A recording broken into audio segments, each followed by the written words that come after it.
लोकसभेचे विरोधी पक्षनेते राहुल गांधींनी मोदी सरकारवर पुन्हा निशाणा साधलाय। येत्या काळात मोदी सरकार पुन्हा चौकशीचा ससेमिरा लावेल अशी भीती राहुल गांधींनी व्यक्त केली आहे। भाजपनेही राहुल गांधींवर पलटवार केलाय। आता जामिनावर असलेल्यांना चौकशीची भीती असणारच असा टोला भाजप लगावतीये।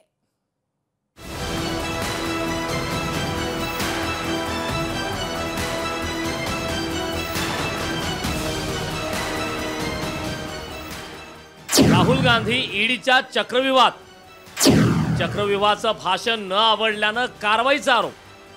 ईडीच्या कारवाईवरून सत्ताधारी विरोधकांत वार पलटवार। राहुल गांधींनी संसदेत मोदी सरकारवर हल्लाबोल केला होता। राहुल गांधींनी चक्रव्यूह थिअरी मांडली होती। ही थिअरी विरोधकांना झोंबल्याचा आरोप राहुल गांधींनी केलाय। येत्या काळात ईडीची कारवाई होणार असल्याची शक्यता राहुल गांधींनी व्यक्त केली आहे। ईडीचं मनापासून स्वागत। माझं चक्रव्यूहवालं भाषण आवडलं नाही। माझ्यावर लवकरच ईडीची कारवाई। मला ईडीच्या सूत्रांनी सांगितलं की माझ्यावर लवकरच कारवाई होणार। मी खुल्या मनानं ईडीचं स्वागत करायला तयार आहे। दोघांपैकी एकाला माझं भाषण आवडलं नाही असं राहुल गांधी म्हणाले। राहुल गांधींनी संसदेत सरकारला सळो की पळो करून सोडलंय। त्यामुळे अशा कारवायांची शक्यता नाकारता येत नाही। राहुल गांधी विरोधी पक्षनेते आहेत।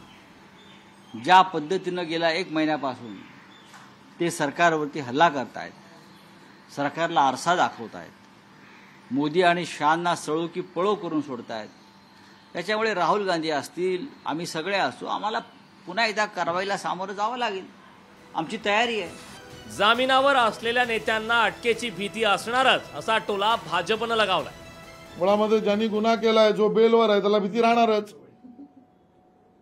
जो बेलवर आहे, ज्यांनी गुन्हा केलाय, ज्याची इन्क्वायरी चालू आहे, त्याला भीती राहणारच। मी कोणाचं नाव घेत नसलो तरी जे बोलतात त्यांच्या मनातली भीती काय जनता ओळखते। राहुल गांधींनी काही केलं नाही, मग त्यांना भीती कसली असा सवाल भाजप प्रदेशाध्यक्ष चंद्रशेखर बावनकुळेंनी केलाय। भाई क्या डर है राहुल गांधी को? क्यों डर रहे राहुल गांधी? हमको अगर कैसा मालूम हो जाता है या किसी कार्यकर्ता, किसी भी छोटे आदमी को मालूम होता है कि ईडी आने वाली, तो आने दो ना। अगर हमारे खिलाफ कोई जानकारी होगी ईडी के पास तो आएगी और क्या करना है करेगी। दोषी होगा तो कार्रवाई होगी, नहीं होगा तो छोड़ देगी। डरते क्यों हो? मागच्या वर्षी खासदारांच्या निलंबनावरून सरकारला टीका सहन करावी लागली होती। आता राहुल गांधींची ईडी चौकशी सुरू झाल्यास हा मुद्दा सरकार विरोधात जाण्याची शक्यता नाकारता येत नाही।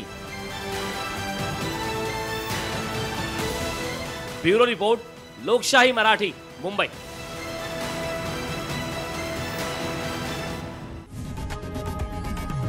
लोकशाही मराठी, ऐका, पहा, जागरूक रहा।